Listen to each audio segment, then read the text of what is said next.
All right, hey guys, and welcome back to another AP Physics C video.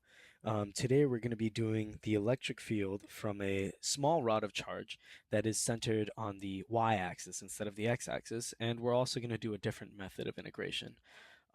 So yeah, let's just jump right into it.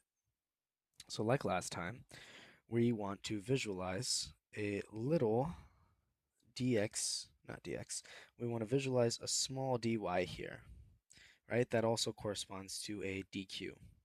And like last time, that dq will produce a dE that is this time pointing toward the charge source because it's negative. If it's positive, it would point away from the charge source, of course. But now between this dy and that point yp, which is the point at which I want the electric field, there is the r. That is r, the distance away from the point at which you want the electric field. And now we need to think, how are we going to define that r? So let's say we actually start our 0 point from here where they gave it to us. So from 0 to this point, dy, from that dy, our distance would be y, because that's how integration works. When you integrate, your y will vary from 0 to the little dy's you're integrating until you get to your top bound of integration. So y will vary from 0 to 2L, taking all those little dy's and all those little dq's to see what the de's will be at each point. So now let's think. Well, we know that dy is so small, it's basically a point because it's infinitely small. And it has that point has a little dq, which is a charge. So point charge, what is the electric field from a point charge? Well, the electric field from a point charge is k q over r squared. Q over r squared. So now we want to think, well, those little dE's produced by those little dQ's have an R of, let's think about this, at YP. We know that this big distance from 0 to YP is, well, just YP. So the R must be, if I'm varying, right, from 0 to dy, and the distance from 0 to dy is y, then shouldn't R be YP minus y? And that makes sense because the distance when I think of a dy that's like at basically at 0, my y would be 0, the distance would be dy, right? But if I have a little dy that's, say, up here at a distance that's 2L, well, the distance would be yp minus 2L, which is actually correct. That would be the distance here. So that's our r now. So now I'm basically just going to take that and, oops, I'm going to take that and sub that in here for r. Or, well, actually here. As to not cause confusion, we'll leave that up here. This is r. And we're just going to keep r squared here. So now I'm going to sum up all of those little dE's using an integral on both sides.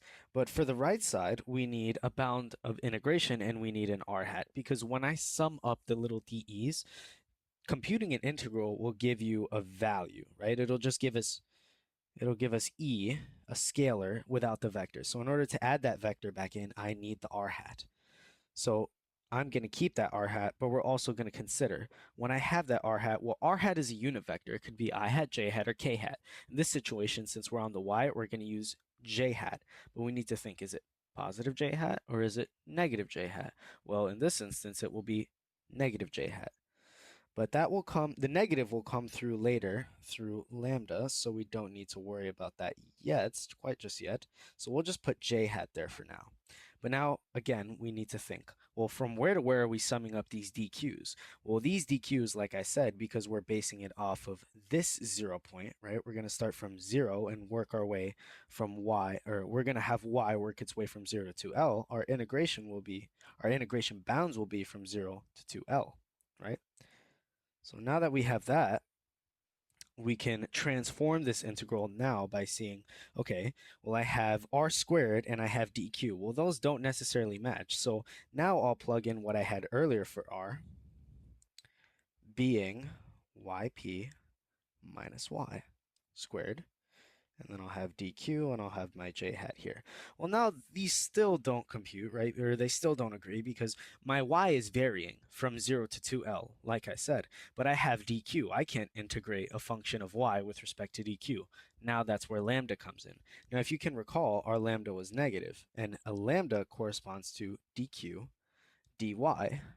But you might also be thinking, well, doesn't it lambda correspond to dq dx? It corresponds to both. Lambda could be dq dy, it could be dq dx, it could be dq dr, it could be dq dl for all College Board cares.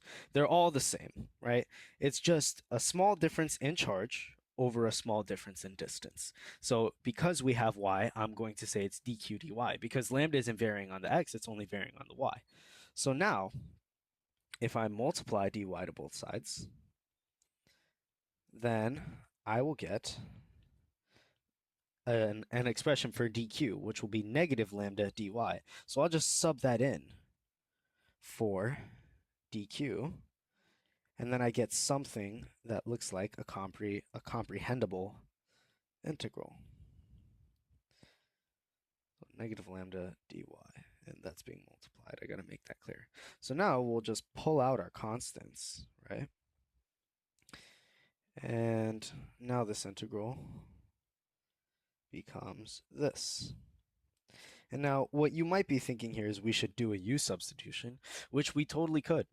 But in this situation, I'm going to bypass that. You can go ahead and try the u substitution.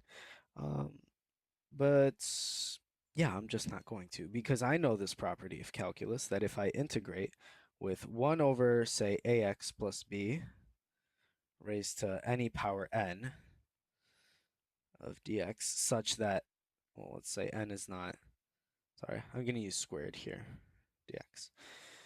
So if I have this, well, I know this is a linear factor inside, so all I need to remember is that the integral is, I actually am going to use a u substitution. So here, let's use a u substitution. We're going to call u yp minus y. Du is going to be negative dy, right? Because if I take du dy, that becomes negative 1, multiply dy, you get du equals negative dy, right? Simple enough. But now I also need to adjust my bounds because I'm using a u substitution. So u of 0 is going to equal yp, and u of 2l is going to be yp minus 2l because I'm just subbing in for those values of y.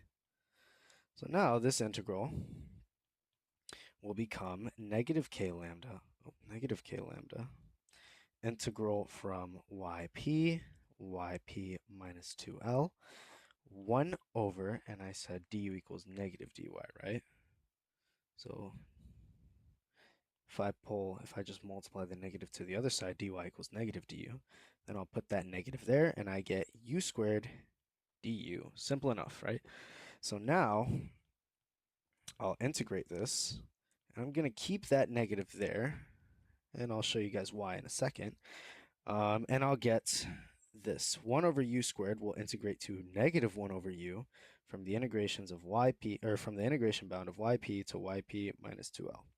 So the reason why I kept that negative is because these two will cancel, and I'll get negative k lambda from 1 over u, or with 1 over u yp minus 2l. And now this is starting to look a little better. I'll get 1 over y minus 2l minus 1 over, oh wait, yp, my apologies, yp. Okay, so now I can just cross multiply. So I'll multiply by yp up here, yp minus 2l multiplied by yp minus, and I'll multiply by yp minus 2l up here, yp minus 2l. And this is looking a little bit more complex, but if you realize that if I were to apply this negative to this entire side, I'll bring this down. This is a little bit crowded, so excuse this. Then this entire expression, I can combine the two because their denominators are like. If I distribute that negative, I get yp minus yp plus 2l. These two will cancel to 0, and I get the expression k lambda 2l over yp minus 2l. And then I'll just add in that j hat that I forgot to add in earlier. Like I've been doing all my work without it. I had it earlier, but it expresses itself in the end. And the reason why I didn't have a negative j hat when I put in the j hat for r hat is because it expressed itself through lambda. So now that's the final derived equation, and it makes sense because it's negative, so that means it will be pointing down. But that is a different way to do it through U substitution. Now, you could have done the problem that I did in the original electric field from a line of charge on the x direction using this U substitution method and called the left end of the rod your zero. But oftentimes people find it simpler to start calling your zero where the point you want to find the electric field at. So if you called yp your zero, you could get to the same answer. But it's honestly personal preference. I just want you guys to make sure that you know both. And yeah, I'll see you guys in the next video. Hopefully this helped. So yeah.